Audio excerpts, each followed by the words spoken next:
Hello friends, কেমন আছো তোমরা সবাই? আশা করছি তোমরা সবাই খুব ভালো আছো। আমিও খুব ভালো আছি। তো আগের ব্লগে তোমাদের বলেছিলাম যে আমাদের একটা অন্নপ্রাশন বাড়িতে নিমন্ত্রণ আছে, তো সেইখানে আমরা চলে এসেছি।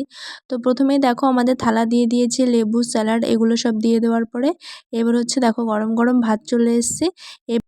তারপরে এখানে চলে এসছে পাঁপড় ভাজা। তো দেখো পাঁপড় ভাজাও আমাদের দিয়ে দিয়েছে। এইবার হচ্ছে সবার প্রথমে দিয়ে দিয়েছে ডাল। এটা মনে হয় মুগ ডাল ছিল, আমার অতটা মনে নেই। তো দেখো ডালটা দিয়ে ভাতটা আমি লেবু চিপে এখানে সুন্দর করে খেয়ে নিচ্ছি। ভালো হয়েছিল ডালটা, খুব সুন্দর টেস্টি হয়েছিল খেতে। এমনিতে নেমন্তন্ন বাড়ির ডাল আমার খেতে খুব ভালো লাগে। এবার হচ্ছে আমাদের ডাল দিয়ে ভাতটা খাওয়া হয়ে গেছে। এবার চলে এসছে পটল চিংড়ি। এটা হচ্ছে পটল চিংড়ি বা চিংড়ি পটল যাই বলো, ওটা দিয়েও ভাত খেয়ে নিয়েছি। পটল চিংড়িটাও খেতে হেভি হয়েছিল, দারুণ টেস্টি হয়েছিল। তারপরে চলে আসলো হচ্ছে চিকেন।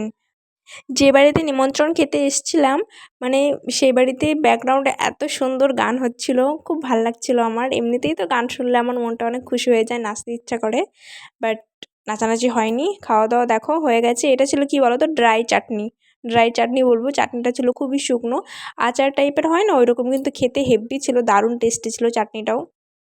শুকনো শুকনো একদম আচারের মতন লাগছিল। এরকম চাটনি খেতে আমার খুব ভালো লাগে। তারপরে হচ্ছে দিয়ে দিয়েছিল আমাদের দই।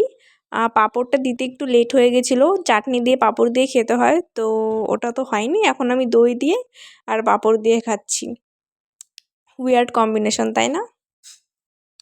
পাঁপড়, দই, মিষ্টি, চাটনি সব খাওয়া হয়ে গেছে। এখন আমাদের খাওয়া দাওয়া কমপ্লিট। তো এখন এই যে নিচের দিকে নামছি। তো কেমন লাগলো তোমাদের ভিডিওটা জানিও। Tata, bye bye.